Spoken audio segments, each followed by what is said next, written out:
हरे कृष्ण.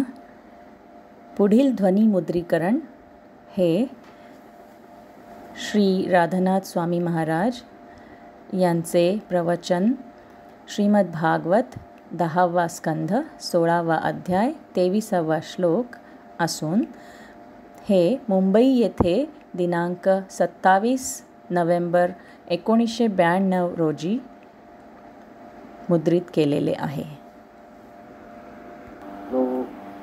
इदं सुगोकुलमनन्यगतिं निरीक्ष्य शास्त्रीकुमारम् अतिदुःखितं आत्महेतो अज्ञायमार्त्या पदवीम् अनुवर्तमाना स्थित्वा मुहूर्तमधिसान् उरङ्गबन्धात्.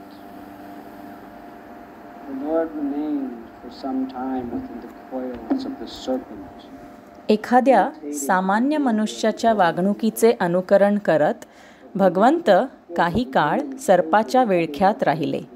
परंतु जेव्हा त्यांना समजले की गोकुळातील स्त्रिया, मुले आणि इतर रहिवासी त्यांच्यावर असलेल्या प्रेमामुळे आणि तेच त्यांच्या जीवनातील एकमेव निवारा आणि ध्येय असल्यामुळे ते तीव्र संकटात आहेत, तेव्हा ते कालिया सर्पाच्या बंधनातून ताबडतोब बाहेर आले.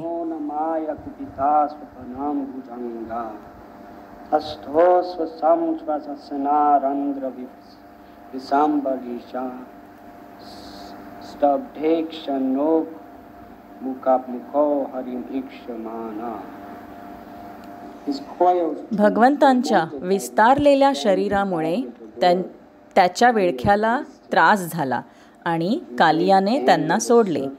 मग प्रचंड क्रोधाने त्या नागाने आपला फणा उंचावला आणि जोरदार श्वास घेत स्तब्ध उभा राहिला. त्याच्या नाकपुड्या विष शिजवण्यासाठीच्या भांड्यांसारख्या आणि चेहऱ्यावरचे रोखलेले डोळे आगीच्या चक्र्यांसारखे दिसू लागले. अशा प्रकारे त्या सर्पाने भगवंतांकडे पाहिले.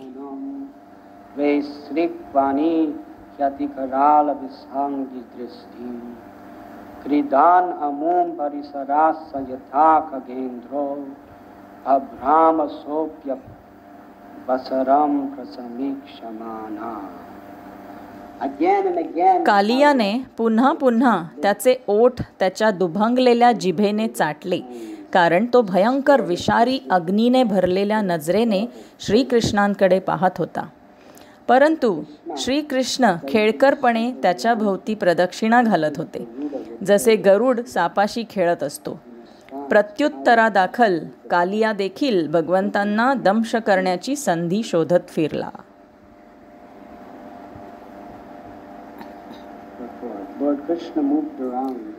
तात्पर्य: भगवान श्रीकृष्ण नागाच्या भोवती इतक्या कुशलतेने फिरले की कालियाला त्यांना दंश करण्याची संधी मिळाली नाही. अशा प्रकारे श्रीकृष्णांच्या दिव्य चपळाईने सापाचा पराभव झाला.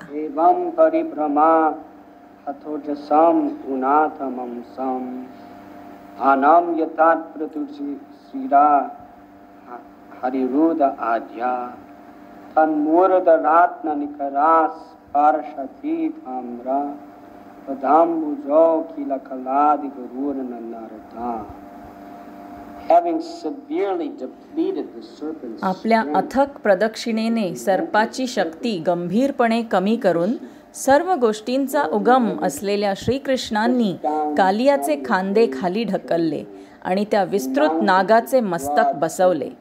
अशा प्रकारे सर्व ललित कलांचे मूळ स्वामी भगवान श्रीकृष्ण नृत्य करू लागले. त्यांचे चरणकमळ नागाच्या डोक्यावर असलेल्या असंख्य रत्नांच्या स्पर्शाने लाल झाले. श्री हरिवंश states, शिरा सकृष्णो जग्राहा स्वा हस्तेनानुभवमया. तात्पर्य: श्री हरिवंश सांगतात की श्रीकृष्णांनी कालियाचे डोके आपल्या हाताने धरले आणि त्याला नतमस्तक होण्यास भाग पाडले. या जगातील बहुतेक लोक परमपुरुष परमसत्यापुढे नतमस्तक होण्यास फारसे तयार नसतात.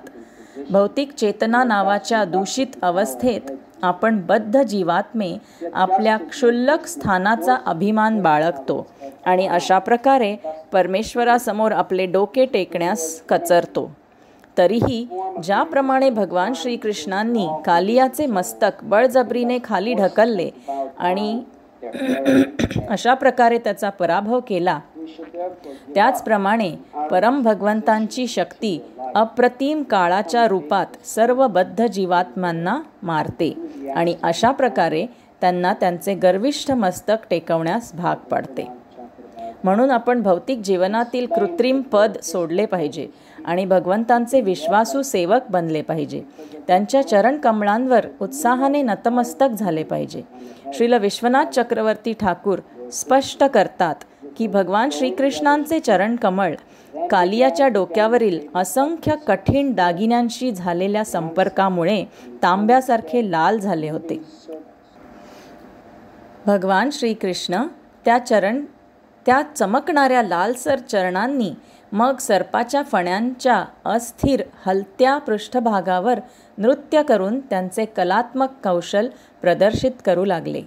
नृत्य कौशल्याचे हे विलक्षण प्रात्यक्षिक वृंदावनातील तरुणींच्या आनंदासाठी होते, ज्या श्रीकृष्णांशी नातेसंबंधांच्या या टप्प्यावर गंभीरपणे त्यांच्या प्रेमात पडत होत्या.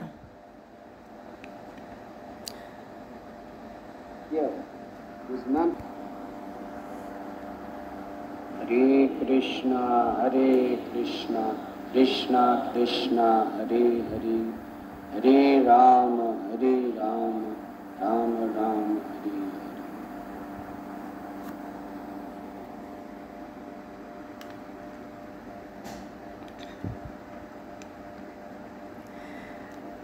वृंदावन धामातील रहिवाशांसाठी परमपुरुष भगवान श्रीकृष्ण यांना येथे अत्यंत करुणा वाटत आहे. माता यशोदा, श्री नंद महाराज, श्री राधिका आणि गोपांची, गायींची, पक्ष्यांची, मोर, पोपट, कीटक, झाडे, लता आणि प्रत्येक गवताची अवस्था पाहून श्रीकृष्णांना येथे करुणा वाटत आहे.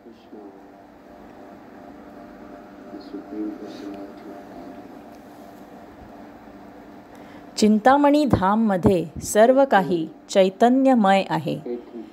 सर्व काही चैतन्य आहे. अगदी जमीन, धूळ ते देखील सचेतन प्राणी असून भगवंतांना आनंददायी सेवा अर्पण करण्याच्या संधीसाठी उत्सुक आहेत. तर त्यांचा मित्र, त्यांचा प्रियकर, त्यांचे एकमेव आश्रयस्थान असलेल्या श्रीकृष्णांची असहाय अवस्था पाहून संपूर्ण वृंदावन मोठ्या शोक महासागरात टाकले गेले आणि भगवान श्रीकृष्णांनी या क्षुल्लक राक्षसी सर्प कालियाला इतके तास बंदिवान कैदेत ठेवण्याची परवानगी देऊन ब्रजवासियांचा स्नेह वाढवण्यासाठी आणि त्यांच्या प्रेमाचे स्वरूप कसे आहे हे जगाला दाखवण्यासाठी असे केले. भक्तांचे प्रेम असे असते की ते श्रीकृष्णांशिवाय राहू शकत नाहीत. श्रीकृष्ण हे त्यांचे जीवन, त्यांचा आत्मा, त्यांचे सर्वस्व आहेत. श्रीकृष्णांना शरण गेल्यावर भक्त हा एखाद्या समुद्रातील माशाप्रमाणे होतो. समुद्रातील मासे त्यांच्या जगण्यासाठी प्रत्येक क्षणी पूर्णपणे समुद्राच्या पाण्यावर अवलंबून असतात. त्याचप्रकारे जेव्हा आपण श्रीकृष्णांच्या प्रेमाच्या असीम समुद्रात खोलवर डुबकी मारतो आणि त्या प्रेमाला शरण जातो, तेव्हा आपण त्यांच्याशिवाय एक क्षणही जगू शकत नाही. श्रीकृष्णांना क्षणभरही विसरणे हे मरणापेक्षा वाईट असणारे भाग्य आहे. ही श्रील रूप गोस्वामींची शिकवण आहे. सदैव श्रीकृष्णांचे स्मरण करा आणि श्रीकृष्णांना कधीही विसरू नका.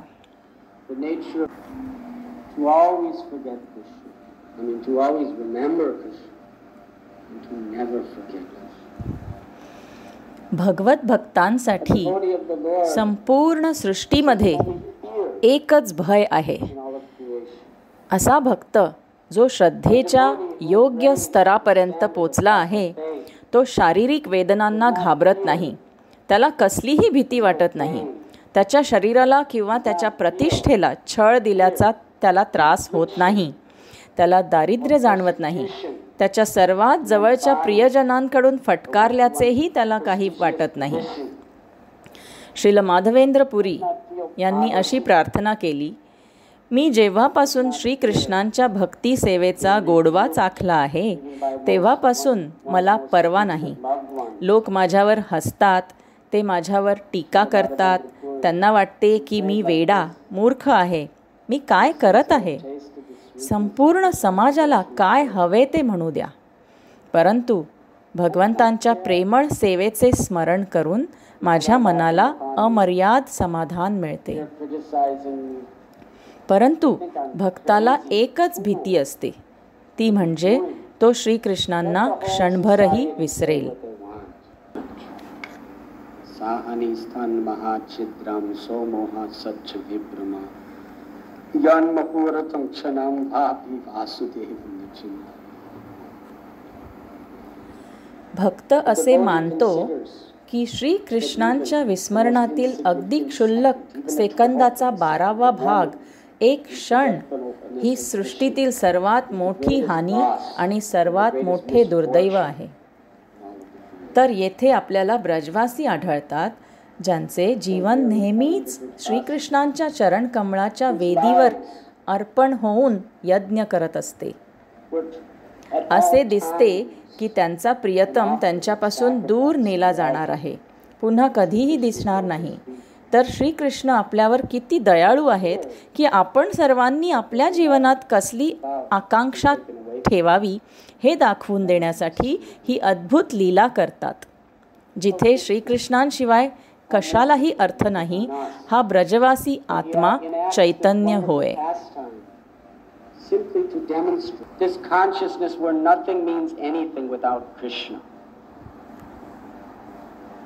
Yugayatam nimeshena chakshusha prabdashayatam sunyayatam jagat sarvam govinda virahena. Shri Chaitanya महाप्रभूंनी हा गुण दाखवून दिला. त्यांच्या प्रार्थनेत ते म्हणतात की हे भगवंता, तुम्ही कुठे आहात? तुमच्यापासून विभक्त झाल्यावर एक क्षण देखील 12 वर्षांसारखा किंवा त्याहून अधिक भासतो. आणि ही संपूर्ण सृष्टी, संपूर्ण विश्व, सर्व काही तुमच्या दिव्य दृष्टीपासून वंचित असलेल्या शून्याशिवाय खरोखर काहीही नाही. मूर्ख लोक नेहमी या मूर्खांच्या नंदनवनात, या जगातल्या इंद्रियांच्या वस्तूंमध्ये सुख, जीवनाचा अर्थ शोधत असतात. असा विचार करतात की मला एखादे चांगले घर मिळाले आणि मला काही चांगले कपडे, चांगली गाडी मिळाली तर काही चांगले पैसे, काही चांगली प्रतिष्ठा आणि लोकप्रियता, माझ्याकडे या गोष्टी असतील तर माझ्या आयुष्यात काही आनंद येईल. मला इकडे जाऊ द्या, खूप पैसे वाचवेन मी, जेणेकरून मी माझ्या कुटुंबाला या सुट्टीत घेऊन जाईन, हे पर्वत पाहू शकेन किंवा हे मनोरंजनाचे प्रकार या ठिकाणी त्या ठिकाणी जाईन. परंतु श्री चैतन्य महाप्रभू हे समजावून सांगत आहेत की हे जगत शून्यायितम जगत सर्वम, हे संपूर्ण विश्व सर्वात कोरड्या, सर्वात भयानक नग्न वाळवंटासारखे आहे. श्रीकृष्णांशिवाय ते कोणत्याही तेजापासून वंचित आहे, कोणत्याही अर्थापासून वंचित आहे, कोणत्याही उद्देशापासून वंचित आहे.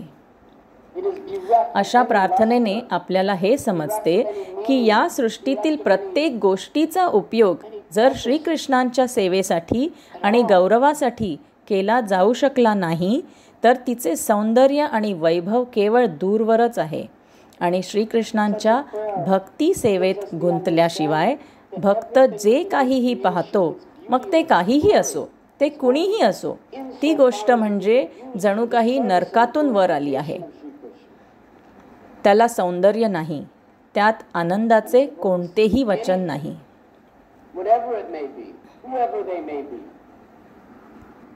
शून्यायतम जगत सर्वम गोविंद विरहेण.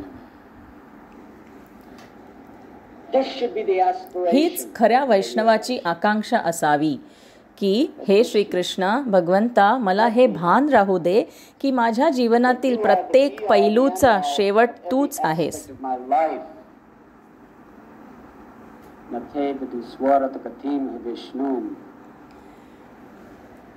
ते तुम्हाला संतुष्ट करणे, तुमची सेवा करणे, तुमच्यावर प्रेम करणे, तुमच्या दिव्य सानिध्यात राहणे हेच माझे एकमेव ध्येय आहे. आणि माझ्या प्रभू, हे भगवंता, या जगात काहीही किंमत नाही. तुमच्याशिवाय माझ्या भगवंता हे सर्व पूर्णपणे निरुपयोगी व्यर्थ बंधन आहे.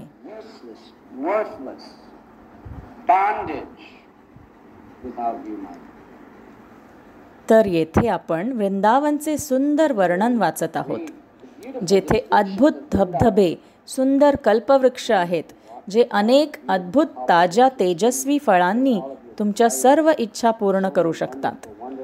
नंद महाराजांकडे त्यांच्या 9 लाख गायी आणि इतकं दूध आणि इतकं गोड चविष्ट लोणी आणि खाद्यपदार्थांसह इतकी ऐश्वर्य संपन्नता होती. आणि प्रत्येकजण, जरी ते अगदी साधे जीवन जगत असले तरी त्यांना त्यांच्या सर्व गरजांमध्ये विपुलता होती. ते सर्व इतके धार्मिक, शुद्ध हृदयाचे आणि प्रेमळ लोक होते. तर वृंदावन कसे होते याची तुम्ही कल्पना करू शकता. आपण श्रीमद भागवतमधील वर्णन वाचतो ते खरोखर, अगदी खरोखर सर्वोच्च स्वर्ग होते. तरीही वृंदावनातील रहिवासी त्यांना वृंदावनामध्ये श्रीकृष्णांच्या उपस्थितीशिवाय कोणतेही आकर्षण नव्हते. रघुनाथ दास गोस्वामी जेव्हा श्री चैतन्य महाप्रभूंनी हे जग सोडले आणि जेव्हा त्यांचे गुरु महाराज स्वरूप दामोदर गोस्वामी हे जग सोडून गेले, तेव्हा ते वियोगाच्या मनस्थितीत होते. जरी ते वृंदावनाच्या सुंदर वनात राहत होते तरी ते प्रार्थना करत होते की माझ्या भगवंतांच्या वियोगात माझे हृदय अग्नीसारखे जळत आहे आणि माझ्या सभोवतालचे सर्व काही मला नष्ट करण्यासाठी येत आहे असे वाटते. ते म्हणाले, जेव्हा मी गोवर्धन पर्वत पाहतो, तो सुंदर लखलखित पर्वत जो अनेक वनस्पतींनी भरलेला आहे, जेथे अत्यंत सुंदर धबधबे, प्राणी असून वर्णन करण्यापलीकडे अशा सौंदर्याने भरलेला आहे, माझे भगवान श्री चैतन्य महाप्रभू यांच्या अनुपस्थितीत हा पर्वत मला गिळंकृत करणाऱ्या महाकाय नागासारखा भासतो. ज्या भक्ताने आपले जीवन भगवंतांना अर्पण केले आहे तो असाच विचार करत असतो.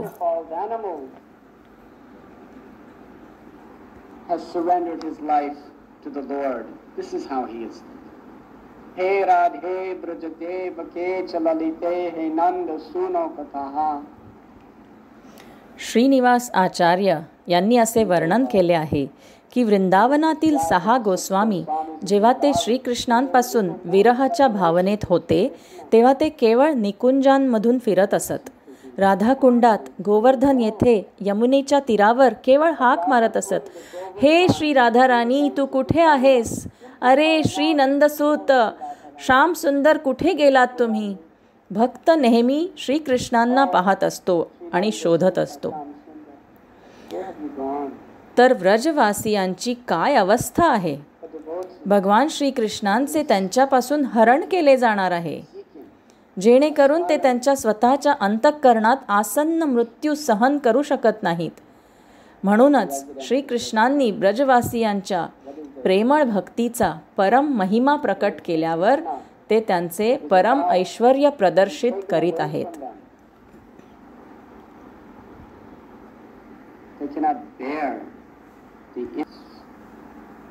ऐश्वर्यस्या समग्रस्या वीर्यस्या यशस्या ज्ञान वैराग्योश्चाय वसनं भागवतेन्द्रना. It's like in the Western world. आज या जगात जर कोणी खूप कलात्मक व्यक्ती असेल तर ते बऱ्याच लोकांचे मन आकर्षित करतात. जसे मी नुकतेच मुंबईत होतो आणि मला खूप आश्चर्य वाटले की या घरातील मुले ते पाश्चिमात्य देशातील एका प्रसिद्ध गायकाचा गौरव करत होते. तो गायक लैंगिक जीवनाबद्दल सर्व अनियमित गाणी म्हणतो. तो त्याच्या नृत्यासाठी खूप प्रसिद्ध आहे. जेव्हा तो परफॉर्म करतो तेव्हा शेकडो आणि हजारो लोक केवळ त्याला नाच करताना पाहायला येतात. आणि भारतातील मुलंसुद्धा विचारत होती, आम्ही भगवंतांच्या समोर आलो तर इथे मुंबईमध्ये त्याचे व्हिडिओ पाहून शिकलेला असा डान्स करू शकतो का? तर तुम्ही पाहत आहात की जो कसा तरी त्याच्या आवेशपूर्ण शरीराला अनेक मार्गांनी केवळ लोकांच्या वासना उत्तेजित करण्यासाठी हलवू शकतो, अशा काही क्षुल्लक जीवात्म्याने संपूर्ण जग आकर्षित झाले आहे. अतिशय प्रसिद्ध. परंतु श्रीकृष्ण इथे प्रकट करीत आहेत की हे सर्व काही विकृत प्रतिबिंब आहे. ही वस्तुस्थिती आहे. जगभरातील सर्व शेकडो आणि हजारो, सर्व लाखो लोक ते त्यांच्या कष्टाने कमावलेले पैसे हे पाहण्यासाठी खर्च करतात. ही मजेदार व्यक्ती आणि त्याच्याकडे जाण्यासाठी त्याचे व्हिडिओ खरेदी करतात, केवळ त्याचा डान्स पाहण्यासाठी. परंतु कालियाच्या फण्यांवर नाचताना श्रीकृष्णांना पाहण्याची तळमळ, आत्माच्या तळमळीचे हे केवळ विकृत प्रतिबिंब आहे आणि आपल्याला काही पैसे देखील द्यावे लागत नाहीत. केवळ हे कथन ऐकून आपण आपल्या हृदयाच्या गाभाऱ्यामध्ये श्रीकृष्णांच्या सुंदर नृत्याचे साक्षीदार होऊ शकतो. पण कसला डान्स? अशा नृत्याचे अनुकरण कोणीही करू शकत नाही. श्रीकृष्णांनी कालियाचे फणे खाली ढकलल्यानंतर, कालिया तुला आवडो किंवा न आवडो, प्रत्येकाने लवकर किंवा नंतर मलाच शरण यायचे आहे हे दाखवण्यासाठी त्यांनी त्याला आपल्या चरण कमळांशी नतमस्तक होण्यास भाग पाडले. ज्याप्रमाणे परात्पर भगवान काळाच्या रूपात शेवटी प्रत्येकाला त्यांच्या चरण कमळांशी नतमस्तक होण्यास भाग पाडतात. मग अतिशय कुशलतापूर्वक ते कालियाच्या डोक्यावर नाचू लागले. तुम्हाला माहीत आहे की सापाचे डोके खूप निसरडे असते. खूप निसरडे आणि खूप वक्र. नागाच्या डोक्यावर सपाट भागच नसतो आणि तो हिंसकपणे प्रचंड वेगाने, अतिशय वेगाने पुढे जात होता आणि ही सर्व शेकडो मस्तके तोंडातून आग ओतत श्रीकृष्णांना चावण्याचा, श्रीकृष्णांना जाळण्याचा, श्रीकृष्णांचा नाश करण्याचा प्रयत्न करत होती. आणि तरीही भगवान श्रीकृष्ण अत्यंत प्रसन्नतेने, कुशलतापूर्वक असे नृत्य करत होते जे या जगाने पाहिले नाही. आपले दिव्य परम ऐश्वर्य दाखवून वृंदावनातील सर्व रहिवाशांना दाखवून दिले की तुम्हाला कशाचीही भीती नाही, मी श्रीकृष्ण आहे. बघा मी या क्षुल्लक सापाचे काय करू शकतो. ते किती महान आहेत, सर्व शक्तिमान आहेत. श्रीकृष्णांना दाखवायचे आहे की या राक्षसाच्या सर्व अहंकारी कल्पना ते कशा नियंत्रित करू शकतात. तो त्यांच्या दिव्य उपस्थितीत किती क्षुद्र आहे ते दाखवण्यासाठीच केवळ त्याच्या डोक्यावर नाचत आहेत.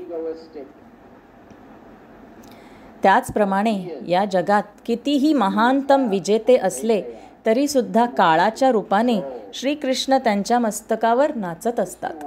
आणि जसे आपण वाचत आहोत, कालिया हळूहळू श्रीकृष्णांच्या चरणकमळांच्या नाचण्याने कसा अशक्त होत चालला आहे.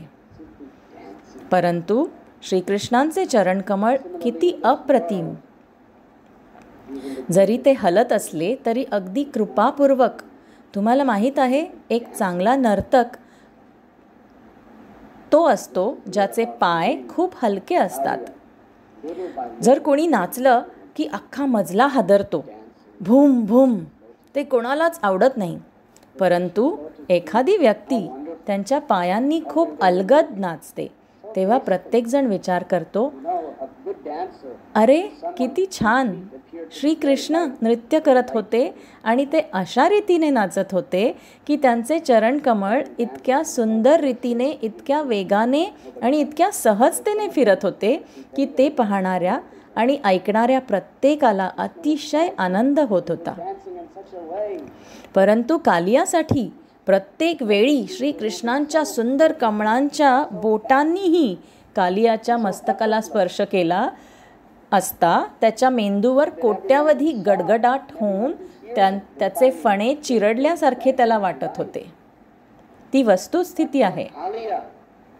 असे म्हटले जाते की परम भगवंत आणि आपल्या प्रतिनिधींना देखील ते त्याच प्रकारे सामर्थ्य देतात की ते वज्रापेक्षाही कठीण आणि गुलाबापेक्षा देखील मऊ होतात. याचे एक अप्रतिम उदाहरण येथे पाहायला मिळत आहे. भक्तांसाठी श्रीकृष्ण नाचत आहेत. त्यांचे चरण गुलाबासारखे मऊ होते. श्रीकृष्णांचे चरण कमळ किती मऊ आहेत. गोपी विचार करत होत्या की श्रीकृष्णांचे चरण इतके मऊ आहेत की लहान लहान खडे, अगदी जमिनीवरचे गवत सुद्धा ते चालताना त्यांचे नुकसान करू शकते, कारण ते अत्यंत मऊ आहेत. आणि त्या विचार करत होत्या की आपले स्तन जेव्हा आपण त्यांच्यावर श्रीकृष्णांचे चरण ठेवून आपल्या इच्छा पूर्ण करण्याचा प्रयत्न करतो तेव्हा आपल्याला खूप भीती वाटते की आपण त्यांना दुखावतो आहोत की काय, कारण त्यांचे चरण इतके मऊ आहेत. तर भक्तांसाठी श्रीकृष्णांचे चरण गुलाबापेक्षाही लाखो आणि अब्जावधी पटींनी मऊ आहेत. आणि ज्यावेळी श्रीकृष्ण कालियावर नाचत होते त्यावेळी वृंदावनातील सर्व भक्तांचे श्रीकृष्णांच्या चरणकमळाशी एक विशिष्ट प्रेमळ नाते होते. आणि ते हे सुंदर गुलाबासारखे चरण नाजूकपणे, इतके सफाईदारपणे केवळ नाचत होते. परंतु त्याच मऊ मऊ गुलाबाच्या पाकळ्यांसारख्या श्रीकृष्णांच्या चरण कमळांचा प्रत्येक वेळी कालियाला जेव्हा स्पर्श होत होता तेव्हा ते शक्तिशाली विजांच्या गडगडाटांसारखे वज्रपात भासत होते. त्यांच्या भयंकर वेदनादायक वेदनांनी त्याला उद्ध्वस्त करत होते. आणि तीच वस्तुस्थिती आहे.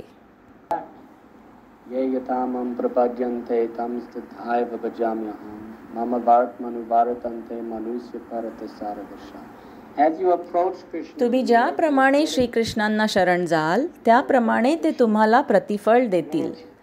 जर तुम्ही नम्रतेने आणि भक्तीने श्रीकृष्णांजवळ गेलात तर त्यांचे चरण कमळ अत्यंत मऊ, शीतल आणि तुमच्या हृदयाला परमानंद देणारे असतील.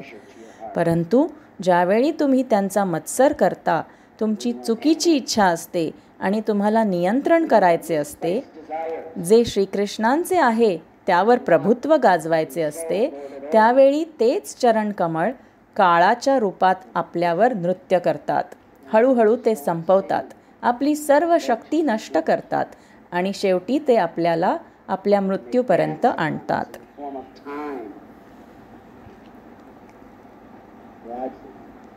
काही प्रश्न आहेत का? Maharaj, you are speaking about the topmost love of the Brajavasis. प्रश्न.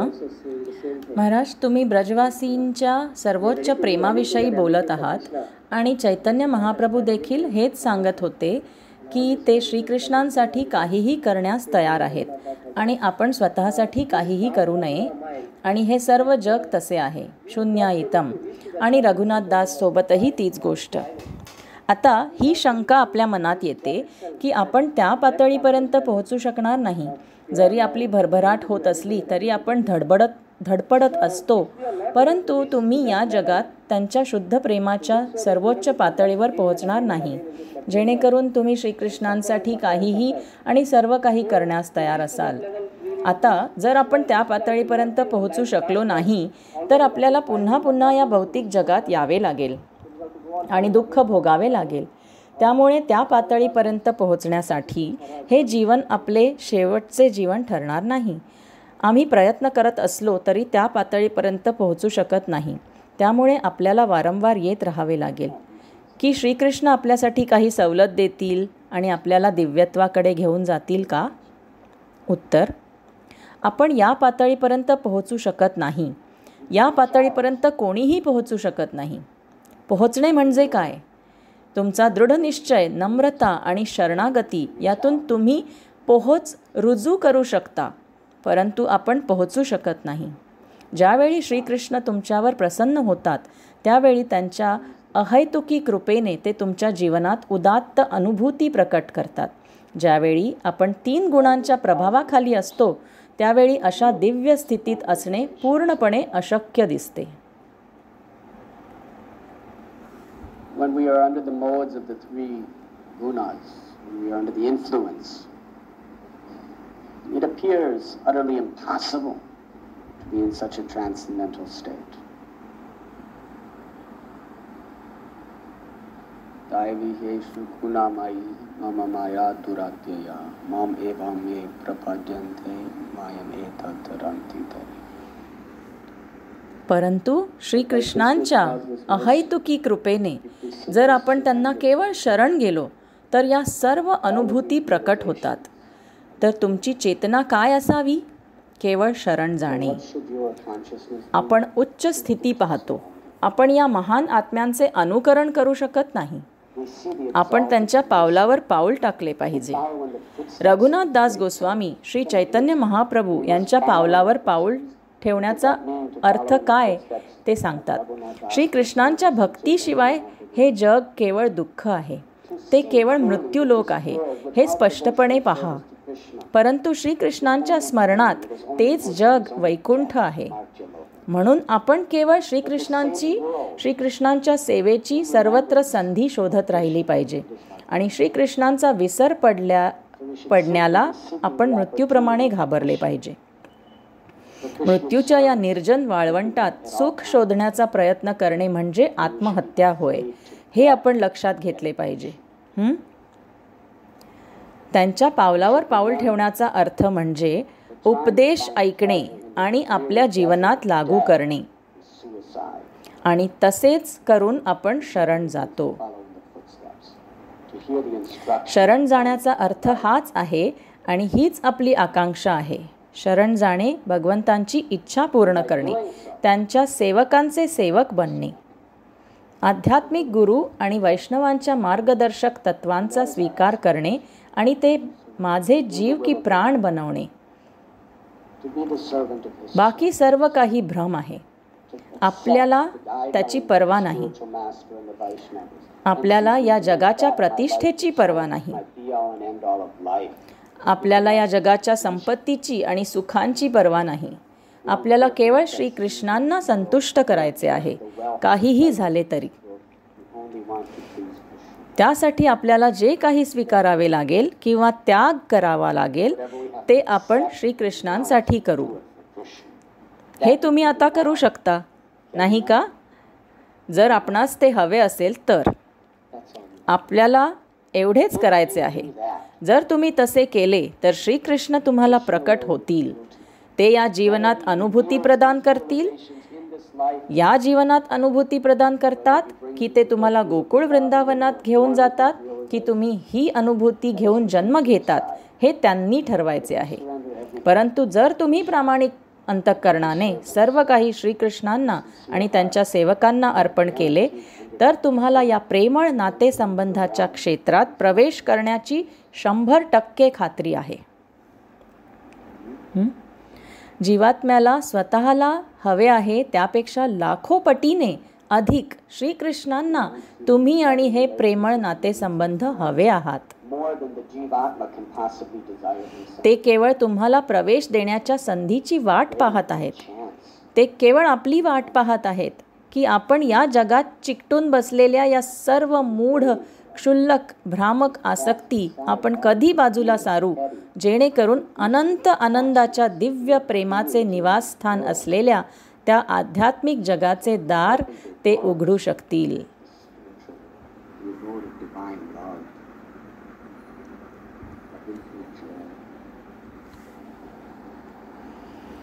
काही प्रश्न अजून आहेत? प्रश्न: महाराज, जर आपल्याला आपली इच्छा बदलायची नसेल तर श्रीकृष्णांची कृपा एवढी शक्तिशाली आहे का की इच्छा बदलण्याची इच्छा नसताना देखील ते आपली इच्छा बदलू शकतील? उत्तर: श्रीकृष्णांची कृपा इतकी शक्तिशाली आहे की त्यांचे परम सर्व आकर्षक रूप आणि परम सर्वाकर्षक त्यांचे प्रेमळ प्रकटीकरण, पवित्र नाव, वैष्णवांचा सहवास, भक्ती सेवा, सर्वोच्च शांतता, सर्वोच्च आनंद आपल्या समोर असूनही त्यांची अतुलनीय शक्ती अशी आहे की जर आपली इच्छा नसेल तर हे सर्व आपल्याला त्रासदायक वाटेल. ही त्यांची शक्ती आहे. मला नामजप करणे ओझे वाटेल. परम सत्याचे सर्व वैभव, सौंदर्य आणि गोडवा त्यांच्या नामात आहे. परंतु जर तुमची योग्य इच्छा नसेल तर ते नामस्मरण करणे ओझे वाटते. त्यांचा नामजपही करावासा वाटत नाही. कालियाच्या मस्तकावर श्रीकृष्णांनी जसे नृत्य केले होते त्यापेक्षा लाखो पटींनी सुंदर ते श्रीमती राधाराणी सोबत नृत्य करतात आणि ते आपल्यासमोर आज आपल्या प्रिय श्रीमती राधिका सोबत नृत्य करीत उभे आहेत. आणि तरीही आपण विचार करत आहोत प्रवचन कधी संपणार, आरती कधी संपणार, जेणेकरून मी घरी जाऊ शकेन. श्रीकृष्णांच्या मायेची ही शक्ती आहे. जर आपण श्रीकृष्णांना शरण गेलो तर ते मायेच्या या भ्रामक शक्तीपासून आपले अंतःकरण चोरून घेतील. परंतु तुमची इच्छा असली पाहिजे. तुम्ही त्या गोष्टी केल्या पाहिजेत ज्यामुळे ती इच्छा जोपासली जाईल. याचा अर्थ तुम्हाला त्या इच्छेची इच्छा आहे. जर तुमच्यात त्या कामनेची इच्छा नसेल तर श्रीकृष्ण तुम्हाला जन्मजन्मांतर अंधारात राहू देतील. परंतु जर तुम्हाला त्या इच्छेची इच्छा असेल तर श्रीकृष्ण ती इच्छा पूर्ण करतील. परंतु इच्छा करणे म्हणजे काय? जे स्वतःला मदत करतात त्यांना भगवंत मदत करतात. याचा अर्थ भक्ती सेवेसाठी अनुकूल गोष्टी स्वीकारणे आणि भक्ती सेवेसाठी प्रतिकूल गोष्टी नाकारणे, ती म्हणजे वैधी भक्ती. जर आपण भौतिकवादी लोकांचा सहवास करत राहिलो आणि भक्तांच्या सहवासाचा आश्रय घेतला नाही तर काय तुम्ही काहीही म्हणा, अशा इच्छेचा उपयोग काय? म्हणजे तुम्हाला ती इच्छा नको आहे. कितीही अवघड असले तरी दररोज आपल्या प्रदक्षिणा घालण्याची तपस्या करण्याची इच्छा असेल आणि कितीही गैरसोयीचे असले तरीही नियामक तत्वांचे पालन केले तर ते श्रीकृष्णांना दाखवते की आपल्याला त्या इच्छेची इच्छा आहे आणि कालांतराने ते नक्कीच ती इच्छा पूर्ण करतील.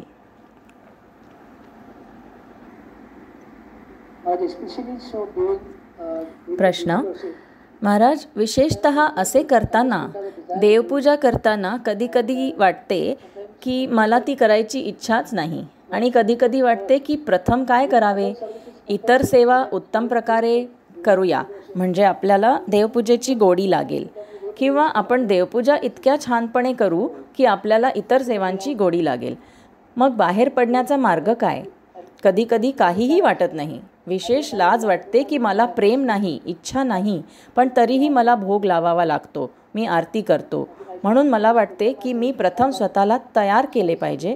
ती सेवावृत्ती, चांगली सेवावृत्ती आल्यानंतर मग मी.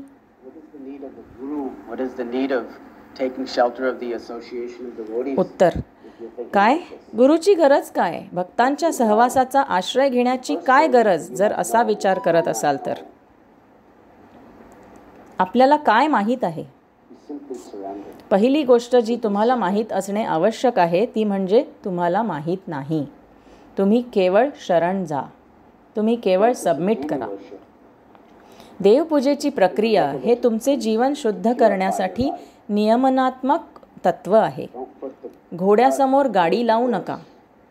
असे समजू नका की मला भगवंताचा शुद्ध, उत्स्फूर्त, प्रेमळ सेवक होऊ द्या, मग मी त्यांची पूजा करीन. भगवंतांची आराधना करून तुम्ही सध्या ज्या स्थितीत आहात, योग्य इच्छेने, शुद्ध होण्याच्या इच्छेने त्यांना प्रसन्न करण्याचा प्रयत्न करा. अशा प्रकारे आपण शुद्ध होतो. खरे तर सर्व काही भगवंतांच्या नामात आहे. तुम्ही रोज सकाळी न चुकता पवित्र नामाचा जप करत आहात, नाही का? भगवंतांच्या पूजेचा मुख्य उद्देश म्हणजे चेतनेच्या शुद्धीकरणास मदत करणे, जेणेकरून आपण पवित्र नामाचा योग्य प्रकारे जप करू शकू. आपली परम उपासना म्हणजे जेव्हा आपण कीर्तन करत असतो आणि जप करत असतो आणि आपण जी अर्चा पूजा करत असतो ती अत्यंत काळजीपूर्वक आणि अत्यंत लक्षपूर्वक नियामक तत्वानुसार केली पाहिजे. आपण ते तपस्या म्हणून करतो, आपल्या जीवनाचे नियमन करण्यासाठी. आपले जीवन शुद्ध करण्यासाठी, ते विकसित करण्यासाठी वक्तशीरपणा, स्वच्छता, चौकसपणा आणि हे सर्व गुण जसे भगवंतांच्या सेवेद्वारे विकसित होतात, तेव्हा ते आपल्याला पवित्र नावाचा अधिक चांगल्या प्रकारे जप करण्यास मदत करतील. म्हणून कदाचित मी त्याऐवजी काहीतरी वेगळे केले पाहिजे, ते तुम्हाला ठरवण्यासाठी नाही. प्रश्न असा आहे की तुम्हाला काय करायला सांगितले आहे. तर हा मानसिक स्तर आहे. मी जे काही करत आहे ते नेहमी करू शकतो, ठीक आहे. त्याऐवजी मी काहीतरी वेगळे केले पाहिजे. मन नेहमीच असे स्वीकार करते आणि नाकारत असते. म्हणून आपण आपल्या मनाचे नियमन केले पाहिजे आणि आध्यात्मिक गुरूंचे मार्गदर्शन स्वीकारून आपल्या जीवनाचे नियमन केले पाहिजे. त्यांच्या उपदेशांनुसार प्रामाणिकपणे भगवंतांची आराधना करून ते आपल्याला श्रीकृष्णांची सेवा कशी करावी याचे प्रशिक्षण देतात, हो ना. ते आपल्याला श्रीकृष्णांचे शुद्ध भक्त कसे बनायचे याचे प्रशिक्षण देतात. श्रीकृष्णांच्या प्रसन्नतेसाठी आणि गुरूंच्या आनंदासाठी आपण भगवंतांची पूजा करतो आणि त्यांना आनंद देणारी गोष्ट म्हणजे त्यांना जे आवडेल ते आज्ञाधारकपणे, नम्रपणे त्यांच्या आनंदासाठी करणे होय. We are worshiping the deity for the pleasure of Krishna and for the pleasure of Guru. या भावनिक सांसारिक भावनांच्या पलीकडे अंतःकरण शुद्ध करणे ही आपली चिंता आहे. आपली चिंता ही आहे की मी सर्वोत्तम सेवा करू शकेन. मला असे वाटते किंवा मला तसे वाटते ते दुय्यम आहे. सर्वात महत्त्वाचे म्हणजे मी सर्वोत्तम सेवा कशी देऊ शकतो.